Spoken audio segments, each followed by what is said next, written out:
When the light of transparency goes out. Shocking revelation 2025. Miami-Dade and its municipalities suppress transparency with administrative obstacles and a digital labyrinth. Shocking revelation 2025. Miami-Dade and its municipalities turn off transparency with administrative hurdles and digital labyrinths. When the light of transparency dims. In an era where public information should be just a click away, Miami-Dade County and several of its municipalities have taken the opposite path. What was once open access has now become a digital labyrinth, full of forms, administrative tasks, and fees that discourage citizens. Until a few years ago, any resident could consult the county's public salaries, gardeners, technicians, police officers, firefighters, administrative staff. It was public, open, and verifiable information. In 2025, that access no longer exists as a unified system. Today, consulting salaries involves separate requests, emails, justifications, and, in many cases, high fees for data that already exists in digital format. We are talking about a county with more than 38,000 employees and a budget exceeding $12.9 billion.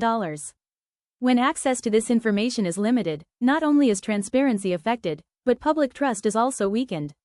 After Amendment 10, several departments became independent constitutional entities, public safety, elections, sheriff, among others. The result was not greater clarity, but data fragmentation. Today, each department manages its own information, and the citizen is trapped between digital bureaucracies. A real case demonstrates this. Requesting salary data from 2019 to 2024 generated an estimate of $8,775. By reducing the request to a single year, the cost decreased, but remained disproportionate. Database experts agree that query should not take more than 10 minutes.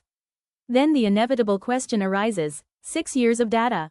Does it take the same amount of time as a database specialist? The same as a whole year? Specialists say that a database query yields instant results. This study does not stem from an accusation, but from a legitimate question of public interest.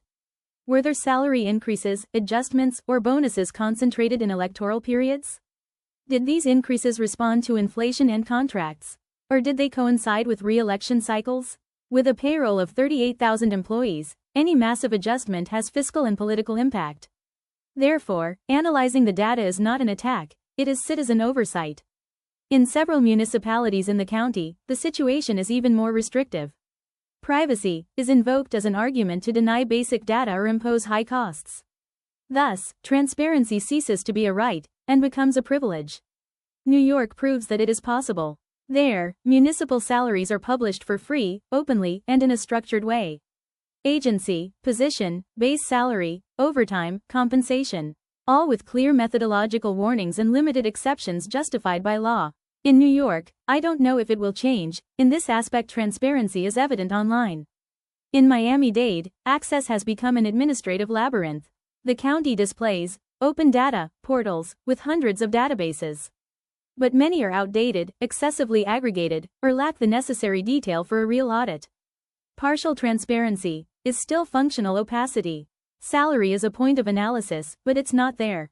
Corruption is rarely seen on the paycheck. It moves through expedited permits, favorable rezonings, and opaque public contracts. When the data is not visible, impunity finds fertile ground. Solutions exist. A unified portal, free downloads, clear limits on fees, public reports of rejected and charged requests. Transparency does not require new technology, it requires political will. Light shining on Miami. Access to public information is not a luxury. It is a democratic right. When transparency is extinguished, democracy weakens. And only when the light shines again on salaries, contracts, and decisions, will Miami-Dade be able to say that it governs for the public, and not for those in power.